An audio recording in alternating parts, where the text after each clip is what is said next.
It's time for the toughest trek through Generation 3. It's more surfing!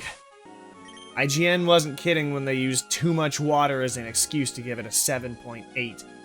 There's just a lot of water routes with trainers to clear out. And if you've seen the last two generation recaps, having a route that only has one type of trainer with one type of Pokemon, the battles get old really fast. I literally cannot use Suzume without her falling into the ocean. The issue then is that I need to rebalance the levels by forcing Pokemon that don't have the best matchup in Victory Road later on. You'd think at least the NPCs would be amusing.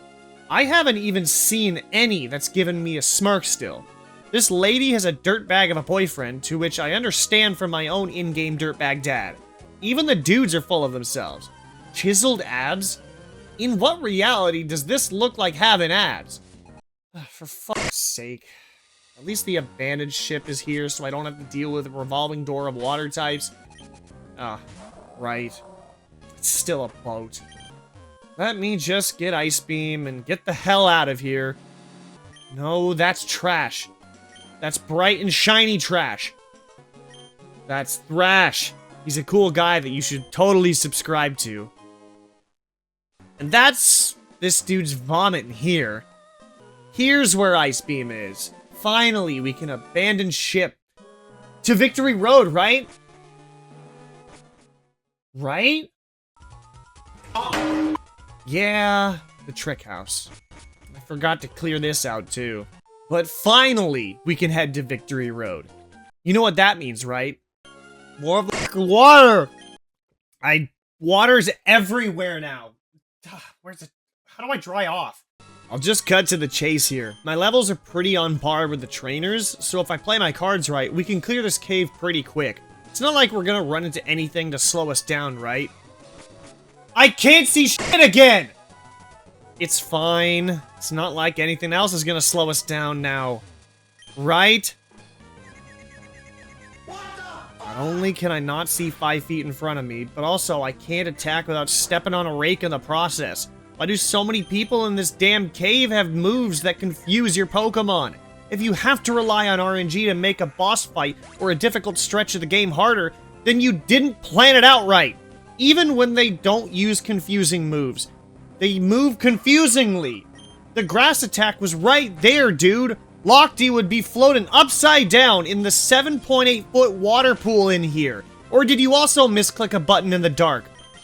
After all that wandering, it finally leads to a place where I can actually see where I'm going.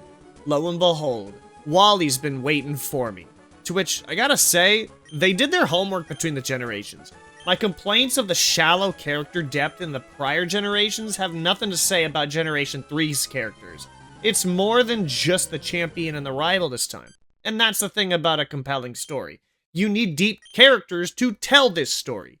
There's a reason why Giovanni and the unnamed admin fell flat, while Archie and Maxie excelled. They built the narrative around the game's plot that ended in fantastic fashion in Sutopolis. The gym leaders still don't get too involved, but some at least serve a purpose outside their gyms. But the real star is Wally here.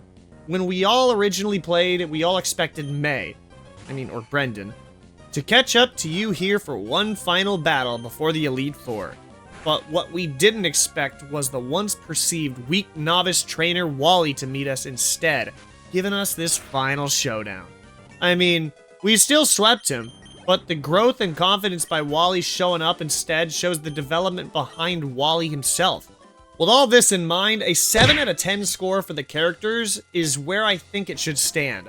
I know it seems low from where I was hyping it up to be, and that's because the bar was so low from the past generations that, while this is an improvement, most of the characters' growth is still quite linear and stand alone. But you have to give credit where credit is due. They're at least trying to make engaging characters now.